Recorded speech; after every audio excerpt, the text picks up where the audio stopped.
Brian, you joked a couple days ago about the parade. Did you happen to get down on Wednesday for No, that? I did. I was not able to because I was down here training and working, but I saw all the things. Me and Tommy were all fired up because, we love football and all that. We saw a guy on a horse early on in the parade. I mean, it was great. The scenes were great. Proud of the Seahawks, the city. It was pretty cool. Well, back here 9 days before the season starts, how much room do you need to get this team revved up before Colorado? Well, preseason's gone really well so far. I think we've seen a lot of good things.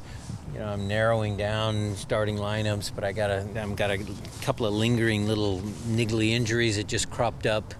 But guys are ready to go. I mean, they understand that there's going to be a break this time for the World Cup, so we're going to try and come out of the gates fast because we know we have a break. It's not like a long 11-month season.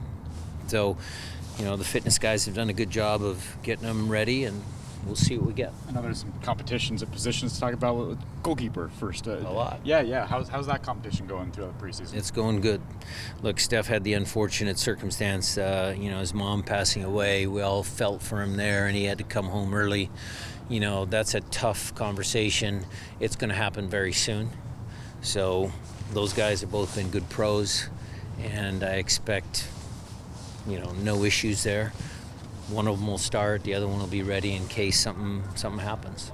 Brian, is it harder to evaluate goalkeeper position than, let's say, another position? It's not harder when you have Tommy Dutra. I mean, he gives me guidance. I just have to manage the people. I will consult with him one last time. I think I know where I'm headed. But at the end of the day, it's not any different than, Jesus and Albert, or Jordan and Osazi and Moose, or, Kalani and Alex. I mean, I got competition all over the field, and we're going to make good decisions. And then, Brian, what do you need to see out of the gate from your team?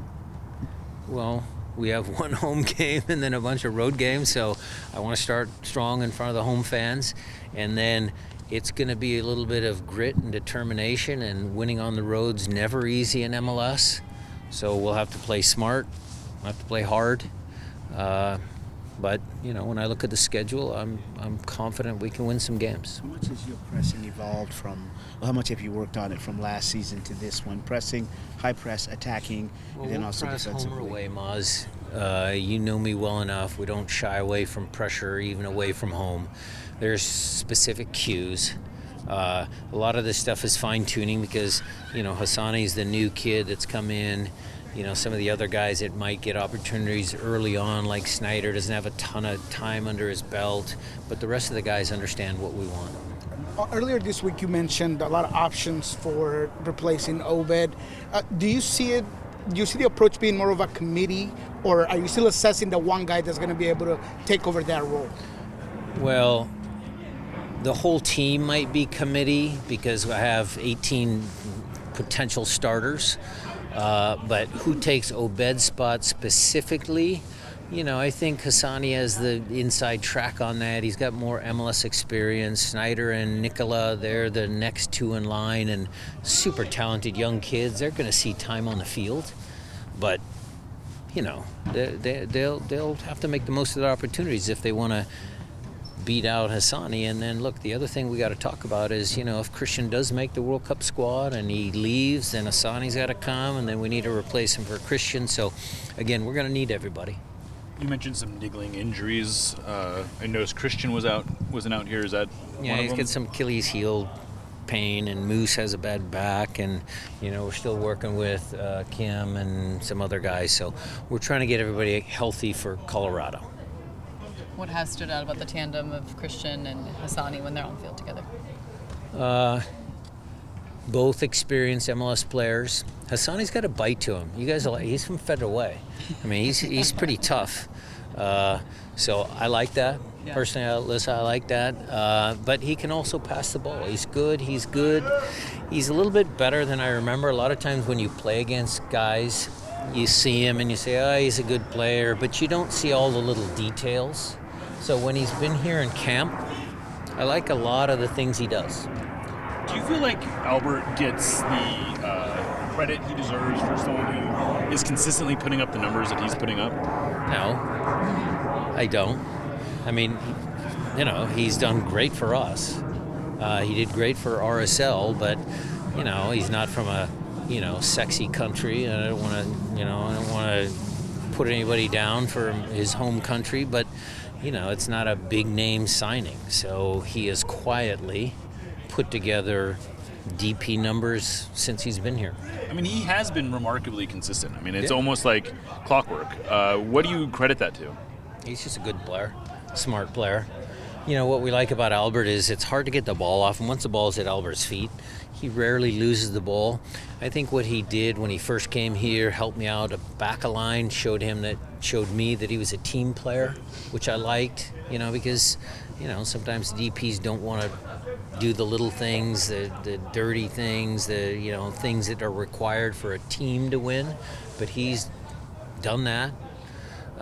Then when we pushed him back up front, he's put together 10, 12, 15, goals, and you guys would know more than me about the actual stats of his assists. I know he takes set pieces, I get that, but overall he's been really good. Speaking of that national narrative, today Power Rankings came out. Sounders are 6th. Do you Power look rankings? into that? Yeah. I haven't seen it.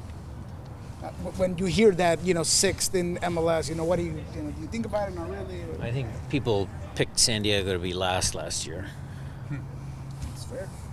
So credit to my guy, Mikey Barras. Brian, 2 years ago you had the best defense and offense not so much. Last year you flipped it.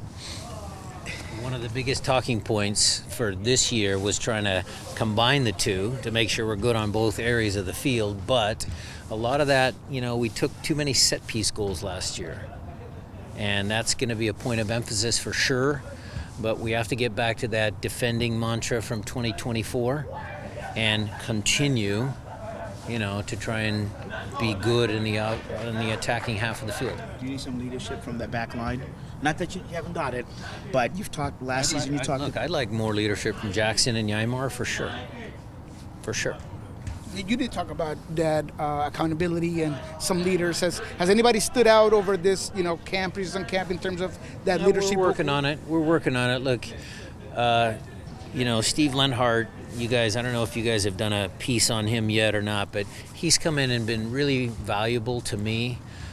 He's, echoing what I say, but in his own way, and working with the players to build leadership. He did a lot of good things in Spain. He had team bonding and team exercises where they have to come out in front of their peers and say certain things that might be uncomfortable, some leadership kind of activities. So he's done a great job of helping me there, and we'll see if it bears fruit.